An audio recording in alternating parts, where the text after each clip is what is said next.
Uber and Lyft must adopt measures to prevent sexual assaults, California regulator rules. Good. It's about time, right? It works both ways. Assaulting a passenger, assaulting a driver, both ways. If California can lead on this, I hope the other states will follow. But this is important. Both sides need to be protected from sexual predators, right? 9 years after becoming the first agency in the nation to legalize ride-hailing, and after thousands of publicized sexual assaults on Uber and Lyft rides, the California Public Utilities Commission for the first time is requiring the industry to adopt comprehensive measures to prevent such attacks. In a previously unreported vote last month, the Commission issued a decision requiring that all ride-hailing firms train drivers, come on, this cannot just be about drivers, right? To avoid sexual assault and harassment, adopt procedures for investigating complaints, and use uniform terminology in their annual reports to the agency so it can accurately monitor them. They're missing something here. Uber also and Lyft need to educate the passengers. But the Commission softened its initial proposal by dropping a requirement that the companies inform victims they could opt in to speak with its investigators. Although the agency had said the measure would help it ensure firms properly respond to assault claims, it instead decided the cases would be better handled by company investigators. Oh my God, you're going to let Uber and Lyft handle this themselves? Really? The Commission hailed the new rules as a necessary milestone in its ongoing commitment to ensuring the safety of transportation network companies as the firms are known, and a signal to assault victims that their claims will receive the necessary consideration and sensitivity that respects their rights. Got to protect the drivers here as well. Cannot just be a one-way road, right?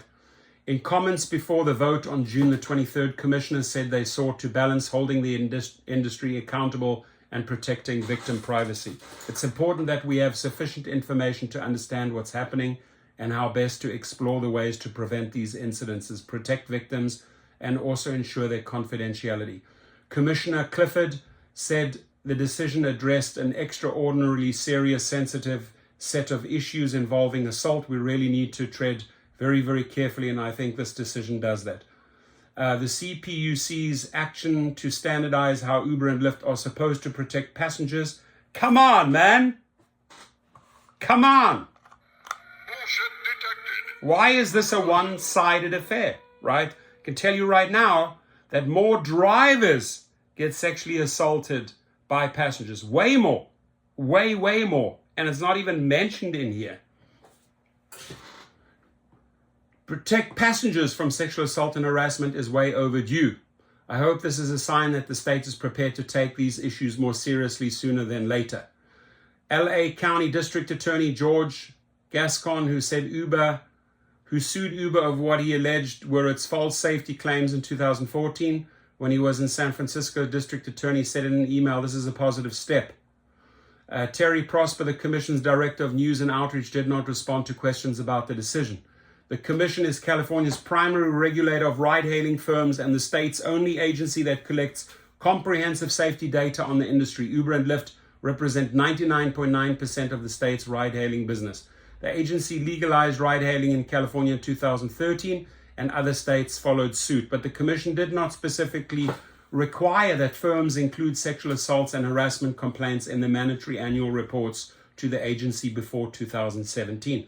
Moreover, it failed to require that they use consistent definition of assaults and harassment, which resulted in unreliable data. Company representatives have said they submitted all required information and that safety is a top priority. Safety is a top priority. Bullshit level, DEFCON 5. They say less than 1% of their rides have any safety issues. Numerous passengers have sued Uber and Lyft, alleging the companies failed to prevent and investigate assaults. Meanwhile, the companies have released their own studies using definitions they developed with experts. Uber's 2019 US safety report listed 5,981 alleged incidents of sexual assault. Last month, Uber published a second study reporting 3,824 alleged incidents in 2019 and 2020 nationally. Both companies said in emails that they supported the Commission's requirement that they use a uniform system of definition or taxonomy in reporting assaults to the agency. Under the new rules, sexual assault is defined as the touching or attempted touching of sexual body parts of a driver or passenger, first time they mention that, against their will. This includes victims who are unconscious at the time. Several passengers have claimed in lawsuits that they were assaulted after passing out in the back seat. Sexual harassment is defined as the unwelcome visual, verbal, non-verbal, or physical conduct based on sex. The agency said, based on the definitions on the state criminal and civil law and the 1964 Civil Rights Act, the Commission rejected definitions that Uber and Lyft developed after consulting with experts. The agency also rejected Uber's suggestion that it only report incidents in which it had deactivated the driver, saying this would obscure a true tally of assault claims. So deactivate the driver so we don't have to report it. BS. But now the Commission is mandating that all ride-hailing firms develop a program in consultation with a recognized expert. The companies said they had added many safety features over the years. Oh, come on now. That ain't even bullshit. That's horseshit. It's horseshit. As well as sexual misconduct education for drivers. The agency emphasized that the new rules are interim and that the firms must update their programs as necessary after an industry-wide evaluation by experts. You know, my friends, cannot just be a one-sided affair. Cannot be a one-sided affair, right? So California leads on this. That's great. Other states need to follow. Uber and Lyft need to get their acts together and really need to start clamping down and start introducing safety features in the app that actually work, right? Like, how about screening your passengers, right? You screen the drivers. How about screening your passengers? Be safe out there.